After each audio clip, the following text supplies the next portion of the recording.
Hey everybody, it's Jason Blaha here, and it's time for another breakfast chat. All right, let's talk a little bit about dynamic effort work. You know, whenever I rotate a tool out for a little while, you get people who come in and they're like, hey, why are you not using this tool anymore? I thought you said it worked. Have you abandoned it? Do you have your clients do it? So on and so forth. And I think one of the things that helps right now is because I have two very, very visible clients. Well, not counting Joe Fraser. That's its own situation. I have two clients who are very visible in public. I have Mikey, whose vlogs that I show, and then people see Antonio, who started his own page, and he's vlogging a lot of his training for people to see. And, you know, again, people who thought that I'm against dynamic effort work all of a sudden, they go look and realize, oh, both of them are doing dynamic work every single week. I haven't abandoned it. I chose not to use it for a phase. I felt like I didn't need it. I felt like I would rather do more maxing. But as I got further into that, I've realized I don't need as much maxing as I think I do. In fact, I went from doing a 4-day ME template to doing double maxes every one of those days. And then eventually I noticed that you have to be a little bit much on the maxing end, so I cut it back down to 1.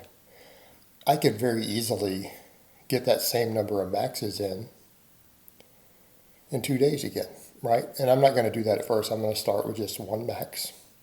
And eventually I'll work it back into doing, like they do at Westside, 2 max lifts on each of my max effort days. Right? We'll end up doing 2 eventually, I think so. So 2 upper and 2 lower. And continue to do the dynamic work. Because realistically, dynamic work works for me. I don't need it, but it works. And look at where the biggest lifts I've hit. Prior to me impinging my shoulder and having to fix it and rehab it, I had hit a 352 closed grip bench press.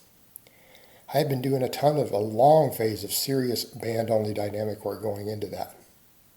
And then later when I got it again, it wasn't as fast and the lockout was slower. Now I'm feeling like my wider grip bench is getting real close to that point. Now that I've rehabbed my shoulder and been working wider bench, I feel like my lockouts are a little bit slower, right? Even though I've done tons of tricep work, I'd like those lockouts to be a little better. I'm fast off the chest.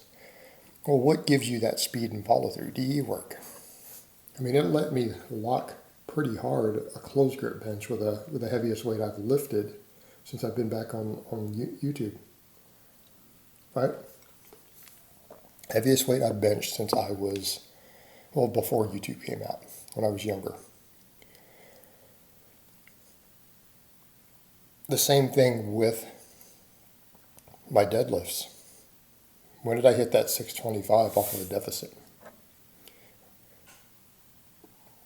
I was doing tons of speed pulls, and I was doing tons of sumo speed pulls too. Right, we probably need a return to that. We need a return to that. I don't think that would be a bad thing. And it'll let me practice more box squatting. And it'll let me get aggressive and faster coming off that box. Because I've noticed now that I've gone to that low box, what's happening, I'm really slow off the box when I'm doing a low box. Speed work will change that.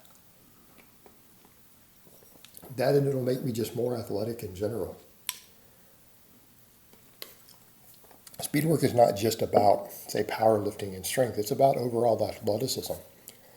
People who do dynamic effort work become more athletic as a result. It's the reason conjugate method is used so heavily in sports. It's because the system works.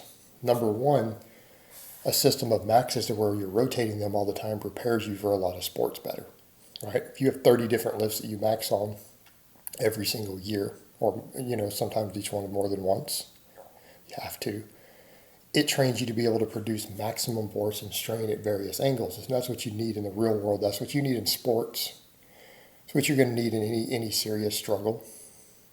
But then the speed work, it trained explosiveness and athleticism. And I feel like I could use some of that. Because, you know, that's one of the things that gets noted, that we get slower. Not just sarcopenia happens and muscle loss with age, so we get slower. Our speed slows down, and that's noticed in athletes.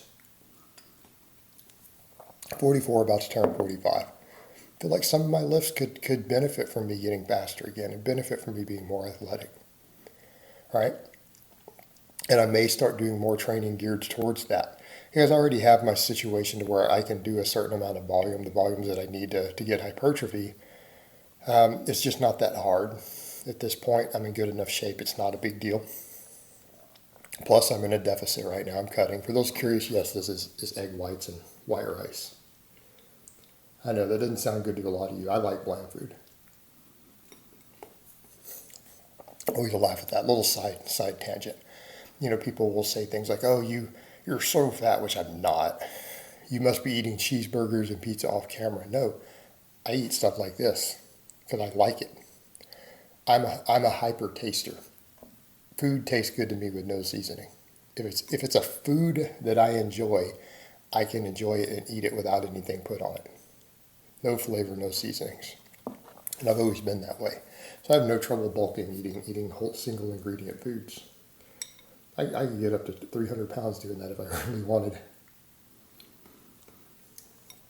But I'm in a deficit, so overall volumes need to be a little lower. And I feel like something that's more of a novel training stimulus would be valuable here. Come back in and work through the dynamic work. I haven't done it in, I want to say, seven or 8 months now. It's been back out of my rotation. It's time to bring it back in. Right? Time to bring it back in. Glean some of the benefits from it again.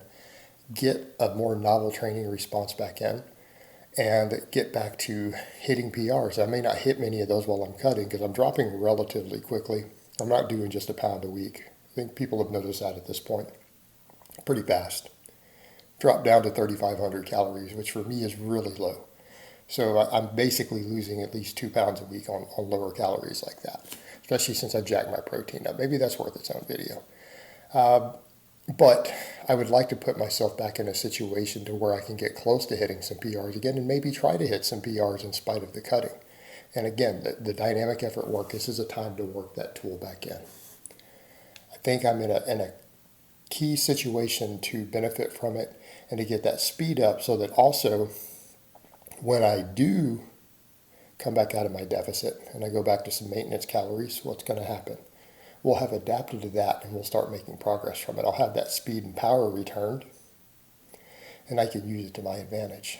And I feel like, again, for the things I'm doing right now, it's going to be really helpful. Speed work has always helped my deadlifts. It has always improved my deadlifts, and it carries over. Even the sumo speed work seems to carry over to my conventional deadlift. So again, I could really benefit from it. I could benefit from the extra lockout strength that doing the heavy speed bands tends to produce. I could use that on my bench press. Again, it could be of great value to me right now. All right, guys, well, that's really all I have to say on that today. I hope it's been informative, and I will talk to you guys next time.